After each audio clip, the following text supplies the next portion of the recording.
Hey guys, this is the 30K Q&A. I guess before we get started, I want to plug the comic book Edie. This will be coming soon. We don't have a release date yet, but it is coming soon. We do have a deal with Blood Moon Comics, so you should be able to buy from their channel or in a local comic book store. However you can get it, please get it. It does take place in the Kate's Crossing universe. It's a whole new story with all new characters. It's actually a fresh take on the movie monster The Blob. I will be releasing a trailer very soon for this. I promise you this is one heck of a story. This is probably some of the most fun I've had writing a project in a long time. I think many of y'all out there will enjoy this project. Also, the book for Children of the House is up. You can buy that on Amazon. Please, if you guys like the Children of the House, please consider, purchasing that. You can get it on Kindle or a physical copy. Anything you guys purchase like that goes directly to the channel. It helps the channel grow, and I put that stuff into the videos that you see. Also, I want you to know that I plan on donating 10% of what the book makes at the end of the year to an organization dedicated to stopping human trafficking. All right, on to the 30K Q&A. As of recording this, we're at 31,893, almost 32,000. I figure I better get this done before we're staring down at 40K. Hopefully that'll be sooner rather than later. I just want to thank everybody who has supported this channel. I really do appreciate it. I appreciate those of you who keep coming back for these weird little stories. Anyway, on with the Q&A. So question number one is from IH8566. I only have one question. How long do you plan on making analog horrors? Because I never wanted them to stop. Well, I don't plan on stopping anytime soon. I have a lot of weird ideas, and this is a great place to experiment. So I should be torturing the poor people of Kate's Crossing for the foreseeable future. Question two, what made you decide to build a whole Kate's Crossing cinematic universe instead of one-off films? Well, basically, I think I said this in one of the previous Q&As, but the reason I did that was because the people watching wanted that. They pretty much made it clear they wanted everything to connect. So I was happy to oblige. Originally, I was going to do this like American Horror Story, where every series was a different world, different horror film, different idea, maybe similar characters would show up, but it would all be, in a different world or a different thing. But that soon changed when people were like, oh, this is in Kate's Crossing, does this connect, And I realized that was much more fun anyway. It also allows you to build a bigger mystery than just, one film, one and done films or one and done stories. You can kind of build off and build an even bigger story that's not really possible in just, a one-off. How do you come up with all of these ideas? What is the creative process? How long does it normally take to make one of these? That all depends. Some of them are longer than others. Some of them are quicker than others, The Children of the House took quite a bit to do because I had to draw and then scan all the images. Then if I didn't like something, I would have to go back, redo it. That one took quite a bit, but then you look at something like the one we just did, The Human Trial. I did those in 2 days. I would do one of them, I would start writing it on one day, then I'd start making it on another day, and then by the third day, I was releasing it to everybody out there in the viewing community. So it largely depends, Then some of them seem like they take forever. I've been working on the Incomplete People forever, and then the one, It Comes with the Storm, or They Come with the Storm, that one I feel like I've been working on since I started this channel. I just haven't quite figured out how I want to get it done. But, as inspiration strikes, I make these things, and sometimes they go quick, sometimes they don't. In the human trial was the accepting typo on purpose. All right, you got me. This one was on purpose. If you go back to the first Oracle, there are instances where Oracle says one thing, but it reads another way. In the previous Oracle, they were used as hints to what Oracle was doing. If you go looking, you can find a few of those about like him, how he was hiding, how he was going to end up hiding in the internet. There are a few things hidden in the words. This one was one of those in which Adam is both accepting of the truth and also not accepting the truth. And that ultimately is what made him seem human. If you find any other errors in the human trial, then I'll have to own those as mistakes. When I first started doing this, I would use lesser known pronunciations like Mia, Maya, just to get people to comment on the videos, just for the algorithm. I've since kind of started pushing away from that. All right, next question. All right, question number 4. How do you get the ideas and specification for these disease-related movies? Well, that's easy. I'm scared of diseases, and I'm probably a little bit of a hypochondriac. Not Howard Hughes level or anything. If you were to make an actual toy line based on all your projects, what would some of them be based on, or what you like the most? I'm not sure actually, but growing up I did enjoy the Star Wars toys and Transformers. I did like stuff like that. So maybe it'd be cool to see Oracle transform from a computer into a giant robot. Question number 7. Will Oracle return? I don't know. I don't know. The human trial seems like a good place to end his story, but you never know. I hate to say never, because if I get another idea and it warrants his return, then I'll be more than happy to write it and bring it out. It's just, how do you bring him back and be different, or how would I be able to bring him back and it be surprising or interesting? What gave you the idea to make analog digital web series? Well, I'm probably like anybody else who's into this. I read the GQ article about the Mandela catalog. I looked at some of those videos and thought, well, I can do that. So I gave it a try, and here I am a year and a half later. Do you have any inspiration for your projects, or are they created by you as original concept ideas?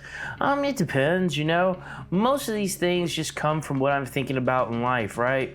You know, the reason why the human trial came about was because of, I read an article where there was this website, you can answer questions and it can recreate you as a person, where it can answer your messages, answer your emails, and it's your voice, and it's basically you as an assistant. And I was like, man, it's just a really interesting idea. And I started thinking about it more and more, and I thought, well, what if Oracle wanted to create people? And that kind of springboarded into a whole nother story. To be honest with you, I was going to bring Oracle back for another story, but it was ultimately going to end up with his destruction. I'm glad I was inspired to go another way. I don't know if I could have bared deleting Oracle.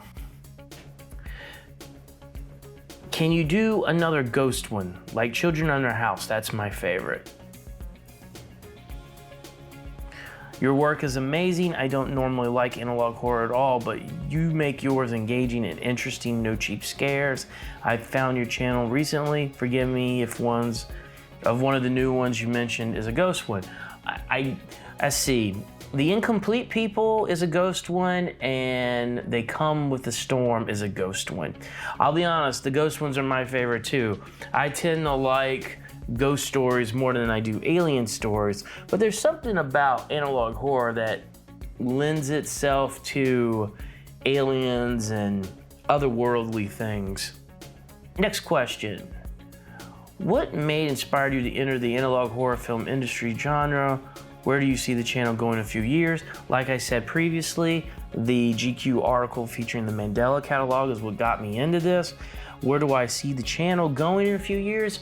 I would like to grow this channel to where I'm doing a mix of analog horror and traditional short form horror, as well as comic books and maybe licensing into bigger deals. What is your favorite horror you made? Children in the House or Oracle? I will say this, Oracle is probably my favorite character. Children of the House is definitely my favorite movie that I've made. I don't know that I have topped that one from, just execution, original idea, it's just something that fits the analog horror style so well. I just don't know that I've made anything that comes close to that. Not yet, anyway. How do you come up with all your ideas? Like, what is your creative process? How long does it normally take one of these? As I said, I come up with these ideas from just my life, just things I'm interested, things I read about, and I get inspired and I turn them into a movie. I have to say, making these analog horrors are therapeutic for me in some way, It's a way to get a story idea out there without going through hiring a big cast, raising a bunch of money, trying to get it into the hands of a producer. It's a way to be creative and intimate at the same time. How long do they normally take? Like I said, sometimes they take 2 to 3 days, sometimes they take a week, sometimes they take months and years. What game, movie, book matches the overall vibe of your works? I like to think Stephen King. He's got some weird stuff out there, and I think I would love to think that some of the stuff that I've done is like the analog equivalent of Stephen King. However, I'm not going to pretend that I'm as good of a writer as Stephen King. I'm just hoping that there may be some weak comparison to what he's done and to what I'm trying or attempting to do. What do your characters look like? I know a few friends and myself who would love to make fan art of your characters. That's a great thing. I try to keep that vague and open-ended. They look like whatever you want them to look like. I'd love to see whatever you come up with for the fan art. I don't want to limit anybody in what they think these characters might look like. That's one of the benefits of analog horror, is that it's a very first-person perspective. The character could be anybody. It could be you, it could be somebody it could be somebody you love and care about, it could be somebody you don't like, it could be somebody you've never heard of, it could be anybody. And however you describe them, I think, is the best look for these characters. The Tangy tale isn't over, isn't it? That wasn't Oracle's end or something else, was it? Oracle isn't the entire Tangy story. Yeah, I know some people consider the Tangy virus, Oracle project, Sinkhole, and then now the human trial as the main story, but all of it's the main story. All the little pieces fit together and reveal something different about the world. There is something big going on, and every story kind of pieces a little more of that world together. So they all count. Even the ones that are movies, they all count as far as I'm concerned. Will you be able to make a live action analog horror series plus practical effects? I am hoping to do more of those in the next year or two. As the channel grows and more income comes into the channel, I'm hoping that I can afford to do bigger and bigger things.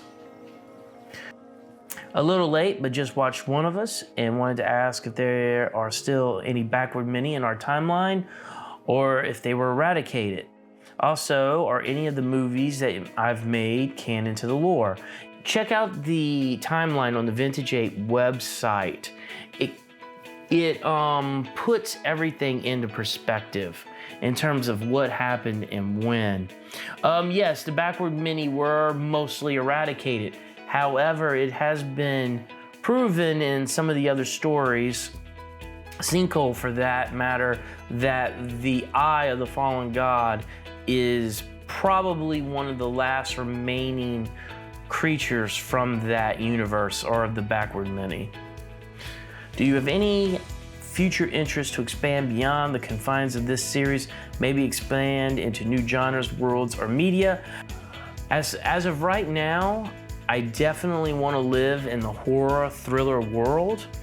As far as media, yes, as I've said, there is a book for Children Under the House that you can get on Amazon. There's also a comic book called Edie coming out. You'll be able to, I'll be promoting that on this YouTube channel, and you'll be able to pre-order that either from Blood Moon Comics or get it at your local comic shop. If you want to help this channel out, buying that comic book would be definitely one of those ways. I also have t-shirts on my website, so anything you do does go directly to the channel. So, but as far as expanding, yes, I definitely plan on expanding into new media, new genres, new everything. On that note, if you are interested in any of the other stuff that I've done a lot of documentaries that you can find on my IMDb page. I've been on PBS, LPB, done music videos, I've been on CMT and such like that.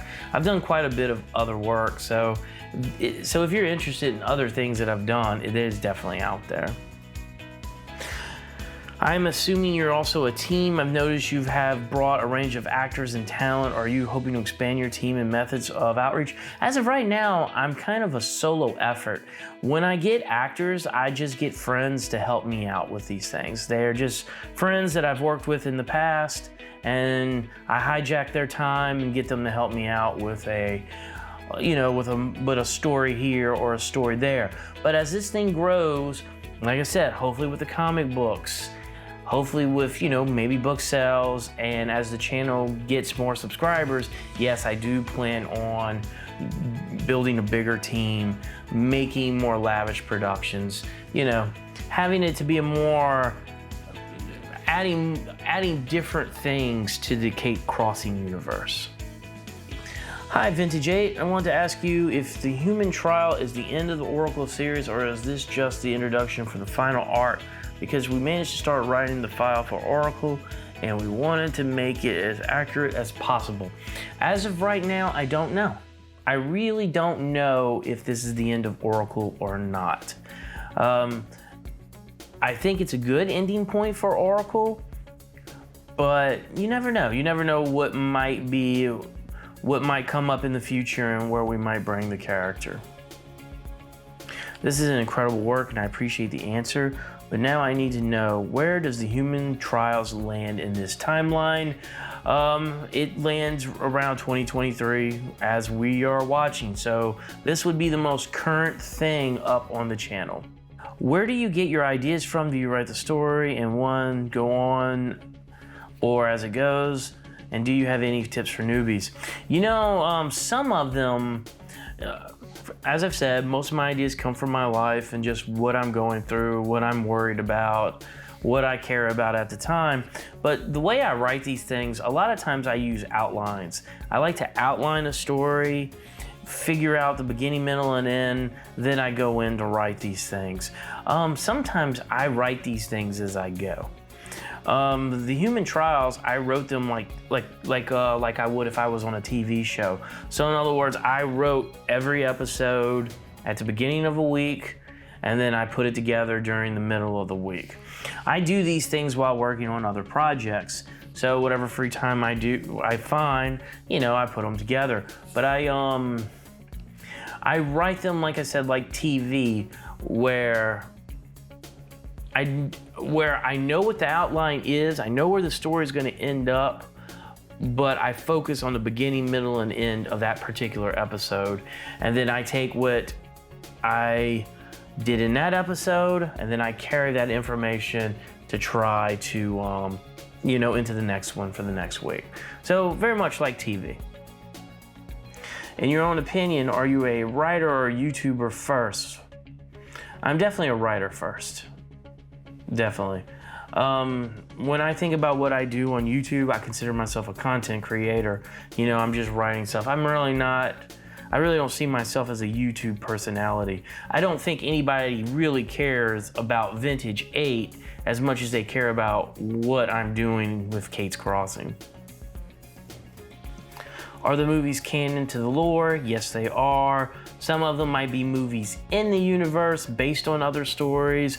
Others might be actual events that happen in the universe. How much money do you get from these projects? And is it more than one person working on these projects? Usually just one person is working on these projects.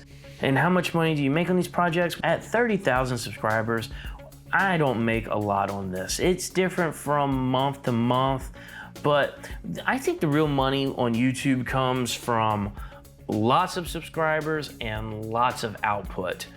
I don't really do this for the money. The main reason I make these projects is to bring attention to the writing that I'm doing.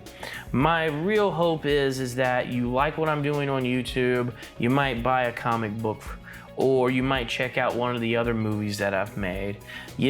I've always felt that the best way to market yourself is to do things. And I'm just really happy that there are 30,000 people who seem to care about what I'm doing. Are there any plans on continuing The Swarm? I don't know. I felt like that story came to a good ending, but you never know. Giant, mutated, bloodthirsty mosquitoes. There's always, there might be a reason to bring them back sometime in the future. What made you decide to build a whole Kate's Crossing cinematic universe instead of doing a one-off films? As I said previously, the subscribers really dictated that. They seem to like the idea that everything connects more than having one-offs. I guess that's why why Marvel Cinematic Universe does it. It's just fun to think these characters exist in a world together. What were your top inspirations for your story and the horror aspect of it? Is it based on what you personally find the most terrifying to you? I found myself extremely fascinated with the topic you choose, especially in the Tangy virus series. I'm curious to know how you expanded on it. As I've said, I usually write about what scares me, things that are on my mind, but I will say the Tangy virus was one of those that I wrote to the footage that I had. In my professional life, I'm a documentarian. So I was doing a documentary on Tangipahoa Parish, and I've had all this footage, and I decided to put it together and to make a horror film out of it. And the footage dictated that story. That was one of the times where the footage was first and the story came second. I think it could have been a stronger story if I would have did the story first and then went out and found the footage. But I was new to the genre, and I was trying to figure out what did and didn't work. Every genre has its own set of rules and fans and what people like. It's just different. You have to figure that out. And then you kind of start putting your personal touch on this stuff as you make these things. You have to figure the rules out before you can break them. And that's kind of what I did with the Tangy virus. I would say the Tangy virus I made in what I thought were the rules of analog horror. I started breaking the rules as I went, into other stories. With One of Us, I really just I really felt like I was breaking rules left and right with One of Us. And then I kind of got it under control with the Oracle project. For me, the Oracle project was when this really started to click. For a while, that was my favorite project that I had done. But then I got the idea of Children Under the House, and that, by far, is my favorite project. Like that one, it's in the rules, it uses the rules really well. The story came first. I just feel like everything clicked with that. Hi, I want to start this off by saying your work has been really inspiring. Love what you're doing. My question is, have you ever thought of making a film based on the series you made around Kate's Crossing? Also, how are you doing? I'm doing fine. Do you plan on having any of your other series made into books? And early congrats on 30K. Personally, I think you deserve a lot more. I do too. I'm excited to see what you have planned for the future. Thank you so much. Yes, I do plan on making more films based on some of the stories that I have of Kate's Crossing. I have quite a few ideas, actually. I'm just waiting for the channel to get a little bit bigger. I'm hoping around when this channel gets to be somewhere between 50K and 100K that I can do a really large project. What inspired your particular method of storytelling within the videos, and how did you come up with it? I've noticed every analog horror series sort of incorporates different ways of world building storytelling into their horror, and it was really fascinating to see how small the original town of Kate's Crossing seemed after learning about the Oracle project. Yeah, you know, I do that. I really do try to make every one of them a little bit different. Even if I go back to a format that I've done in a previous movie, I try to change it up for every single one. For me, it keeps it interesting for me to keep doing these, but I also think it keeps it interesting for you guys to keep watching. You know, it gives it a different feeling, and it also kind of helps you understand the characters a little differently, right? If they were all the same format, then the characters start feeling all samey kinda. They all feel identical, and it gets harder to imagine that they're all different. But if you come at it from a different angle, different way, you can start wondering, well, how did this character record themselves with this method, right? You know, like Randall using the Word document. It's just, you get a different sense of that character than somebody who's recorded themselves talking into a microphone than putting that audio onto a VHS tape. It's just, you get the sense that there's a different character there. So I think that's part of the fun of Vintage 8 and Kate's Crossing is, well, how is this story gonna look? How is this gonna unfold? So I always want to make it different. You know, also too, a big part of this channel's DNA is experimentation. I'm always trying to do different things with story. I am not afraid to fail with these things. When I get people telling me I hate this, I think it sucks, or what have you, I don't get upset with that, you know. I really try to learn from it because I'm very interested to see what can we do with this.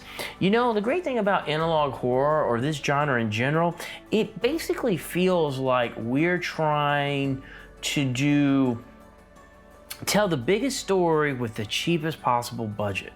You know, how imaginative can you be with as little as possible? And to me, you know, that's fascinating. And I really like trying to change it up and incorporate different things for different stories. Now, that's not to say I don't want to do big stuff or really flashy and glossy stuff. I cannot lie. I really want to do something visually big for Vintage 8. I just don't think the channel is there yet. I don't think we will be there until we're around maybe somewhere between 50 and 100K subscribers. Like I said, I believe that the way you make money doing this is the more subscribers, the more money that comes in. So once this channel grows to a certain point, I'm hoping that, you know, more money will come into the channel. I can use that money to validate making something big and flashy for you guys. So I'm hoping to get there. And with subscribers like you guys, I have no doubt that we will. Hey, I just want to say that I love your work. My questions are, is the Vintage 8 universe going to have a happy ending of some kind? Are people allowed to create remakes of some analog horror you've created, specifically the Tangy Virus, One of Us, or the Oracle Project? I do not mind fan videos at all. The only thing I ask is you share them with me so that I can share them with other people. And, you know, give credit. Just give me credit and say it's part of the Vintage 8 universe. But I encourage fan stories or recreations. I I encourage that.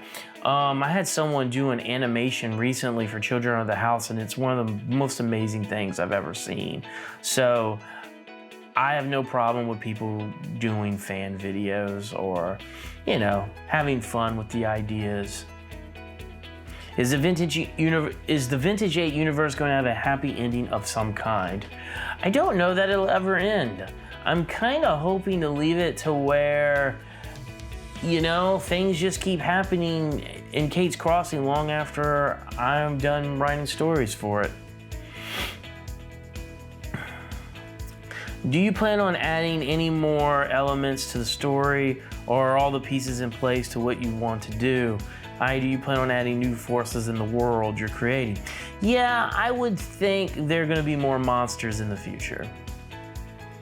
There's always going to be more monsters in the future. There's always something creepy and scary waiting to invade our world. The incomplete people, and they come with the storm, will have monsters that we've not seen in Vintage 8 as of yet. Itch as well. What has been your favorite parts of creating analog horror? The most exhausting, the most thrilling? The best parts of creating analog horror are your comments, honestly. I enjoy reading them just to see what people think about it. The most exhausting, I mean, making stuff is just exhausting. It's rewarding, but you know, sometimes you get burnt out. Coming up with ideas can be exhausting. It's like, okay, what can I do differently? And sometimes that can wear you down, but when a story lands, that is a lot of fun. You know, like when you write something like Children Under the House or The Human Trial, and you see the audience really likes it, really gets it, that is a lot of fun. Hey, congratulations for the 30K. It's great to be around to see it. I can't wait to see what's next here. Here's a fun challenge. If you had a very generous budget, like those big Hollywood films, to bring one of your current projects to a bigger screen, which one you'd consider? Why and how would you do it? Keep in mind that within the budget, you can add as many things you consider necessary to make the most impact to an audience. Best wishes. That's easy. Children Under the House would be the one that I would pick. I think that one would be the most appealing to the biggest audience. I would love to see more of the characters. I would love to see more what happens with the other characters. There are things that happen to Carol and Dean that we don't get to really experience in this version of Children Under the House, mainly because we're locked into one perspective. But I would love to get into what they were doing while all this stuff was happening. I would love to see what Maya really looks like, or Mia to some of you. I would love to see what she really looks like, you know? What does that CGI, what does that practical effect look like, you know?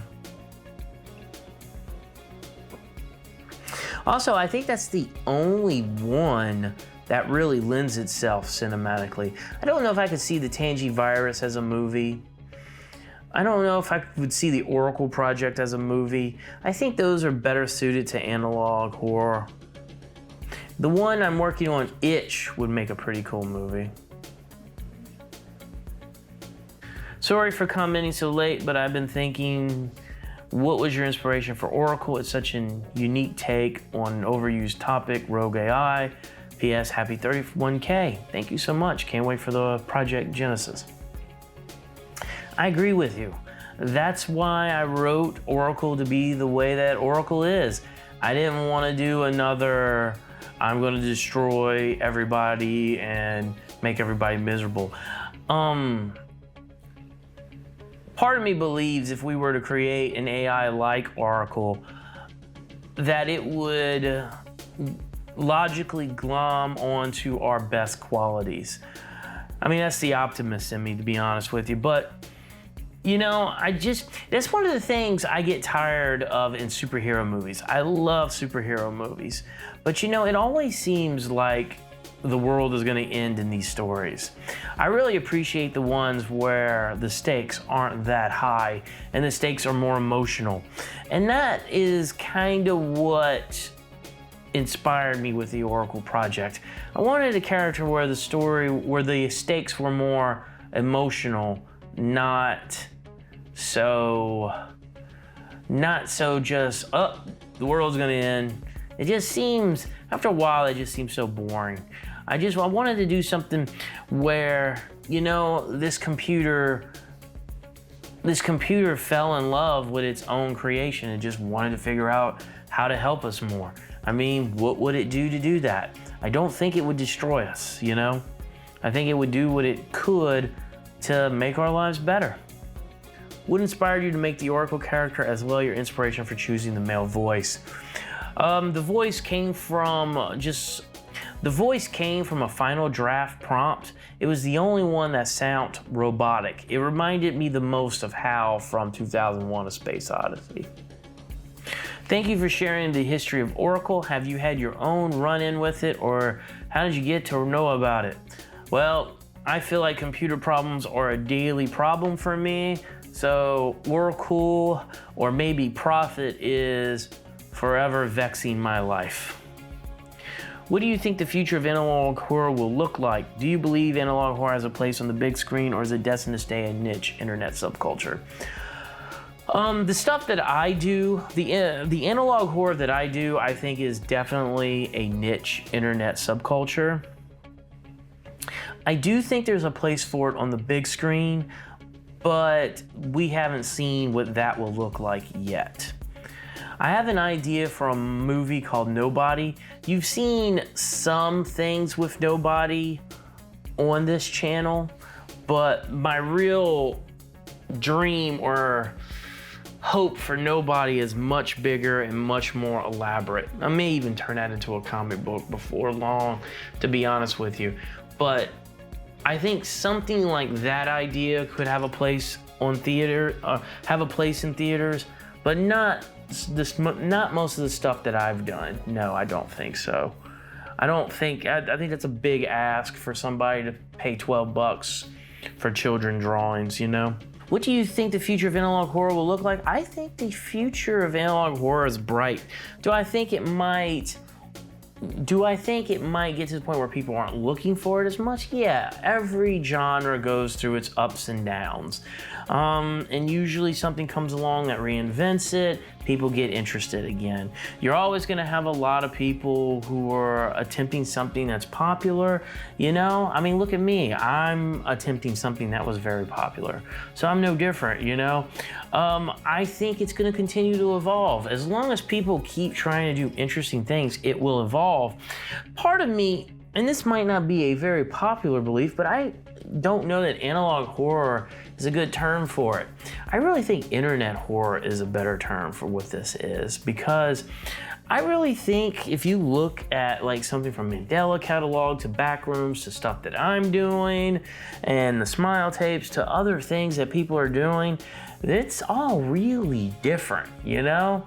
You know, you look at all this stuff and people are really coming at this stuff from very different, very creative approaches. You know, I think it's just really hard to classify what we're doing. I almost think we should classify it as internet horror, then maybe there's a subheading under that called analog horror, digital horror, what have you. But, you know, I mean, I think we are all doing internet horror. I don't know if that made sense. Maybe I'm just rambling. Will we see a series or final video in which the built-up narrative all comes full circle in the future, or will Kate's Crossing Digital Horror Series continue on as the years pass? As of right now, I'm thinking of the latter. I think the stories will just continue, but maybe, who knows? Maybe we might build up to a big ending. I don't know. I don't know what that looks like yet. Right now, I'm just having fun doing this stuff.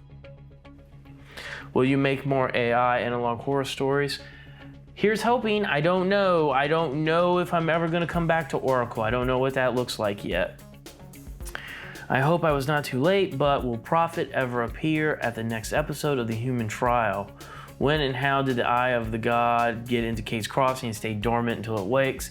I'll probably be missing some points watching your event since I am new. If your channel reaches like 100K to 1 million subs count, what are your plans for it? Also, love your videos, bro. Thank you so much. Analog horror with some cinematic and other stuff is great. I do hope to return to Prophet one day. Something needs to happen to that character. Good or bad. Something, somewhere, somehow, I hope to return to Prophet. The Eye of the Fallen God has been here since the beginning, and it's going to be dormant until it's not. Who knows? Maybe that is a story worth visiting in the future. If it reaches 100K to 1 million sub counts, I'm gonna throw myself a party and invite everybody. But if I get to 100K to 1 million subs, my hope is to add to the production value of what we're doing. You know, I would like to do bigger stories, glossier stories, you know? Maybe something that's just underneath something that would play in the theaters and start putting that on the channel. Do you ever worry that your story will get too large and complex? How do I keep and manage the details of the universe? I actually have a notebook that keeps a timeline. I also use my website, and I use other resources online that have all this stuff recorded to keep track of when and where things have happened. Will there ever be videos to get more in depth with the wars humans fought against angels? As of right now, the closest we might get is what happened in One of Us. If Mr. Dunnington from Dunning Construction went into the sinkhole, how did he become the bear known as Barrington? Or are they separate people and Barrington is just a reference? Thanks. Barrington and Dunnington are the same person.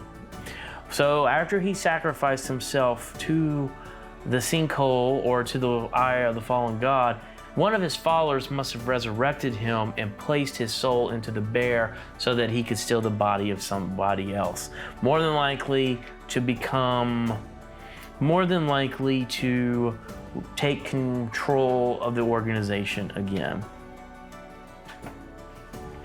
What's your favorite character entity that you've created so far?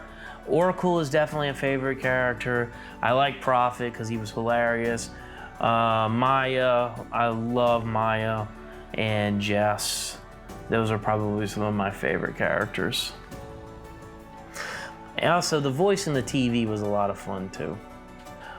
Also, would it be okay if I drew some concepts for your characters and posted them on my channel so that you can see them? Absolutely. Thanks for all the rad videos. Why choose Louisiana for the setting? That's where I live and that's where I'm from. So, as they say, write what you know. How do you keep yourself motivated to create? To be honest with you, if I don't do something, I am prone to get depressed, honestly. I have to be doing something. I have to be creative. And the way to keep myself going is to be creative. That's how I keep myself upbeat and positive. Is the use of 8 an imaginary Easter egg about the channel name, or is it important to the universe? It is important to the universe. Some of that was revealed in Sinkhole. What inspired you to make the Tangivirus, or how do you do the analog VHS effects? Some of them I get from posts, some of them I've gotten from sources online. As I've said with the Tangivirus, I had the footage, so I made a story around the footage that I had. And you know, that's what I recommend to anybody who wants to do this stuff. Look at what you have at your disposal and make a story to that. You know, that's how you make a story. That's always the best way to make a story or make a movie, is look at your resources, figure out what you have, figure out what you can do best, and tell that story. Are you open to collaborations? Yes, I am. I'm a very busy person, but I'm always open to collaborating with people. For the Q&A, can you guess my favorite color? I see a green dot, so I'm assuming green is your favorite color. Is Prophet still alive? Yes, he is. And the last question from Learn to Boone, can you draw? I think if you watch Children Under the House, you can obviously that I cannot draw. All right, well, that's it for the 30K Q&A. I guess I'll see you guys again for the 40K Q&A.